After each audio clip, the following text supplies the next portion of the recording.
Hey, what's going on YouTube? Just want to let you guys know today wanted to change a cabin filter for a 2018 Range Rover supercharged. I'm gonna go ahead and throw in it's a V8 as well. So here's the cabin filter that I bought from Discount Auto Parts or Advanced Auto Parts, either one. This is the premium edition. Cost me about 26 bucks. The standard is probably around $15, but might as well when you drive a car like this, go big or go home. Um, so you can get that from your local store, or you could just get it from AutoZone. So we'll go ahead and I'll show you guys how to change it. Very easy. So right over here, as you can see in the glove compartment, the cabin filter is located there. Just have to open it up.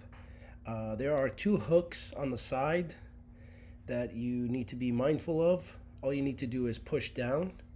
There's one on the right and there's one also on the left that you need to push down at the same time in order for you to push the whole thing and get access to your filter. I'm going to use my two hands, push down on those two hooks, and you'll see the glove compartment.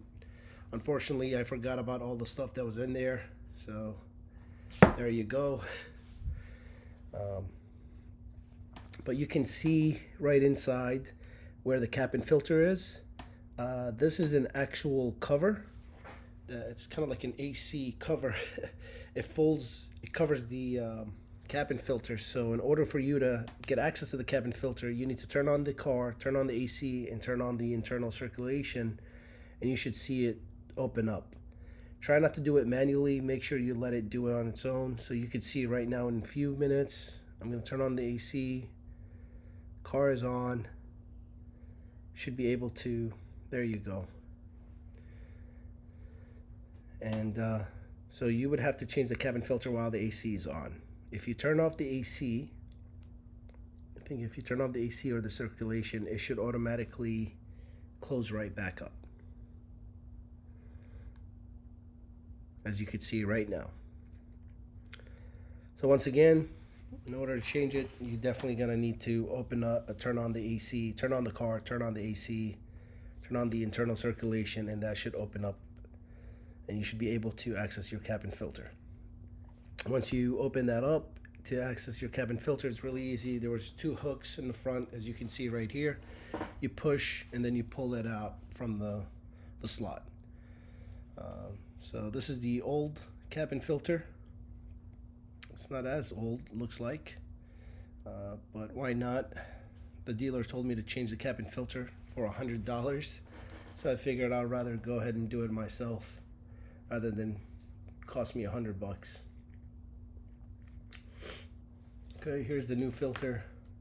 One thing you want to be mindful of, one thing that screwed me up was that the Range Rover had a up direction, and I thought that was the actual airflow, but that has to do with something with their manufacturing filter. Some filters will have that direction and you want to match it up, but in my case I did not have the word up, I had an airflow, and I just found out that the airflow is not actually going in that direction upward, it's actually coming down, it's in the downward direction.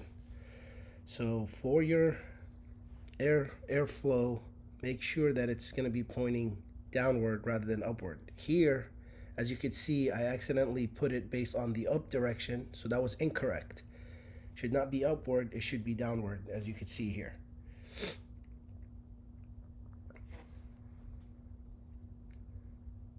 Please be mindful of that. So your airflow for the Range Rover is going to be in the downward direction, not upward direction.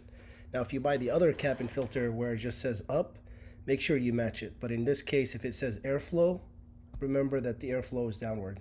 Good luck.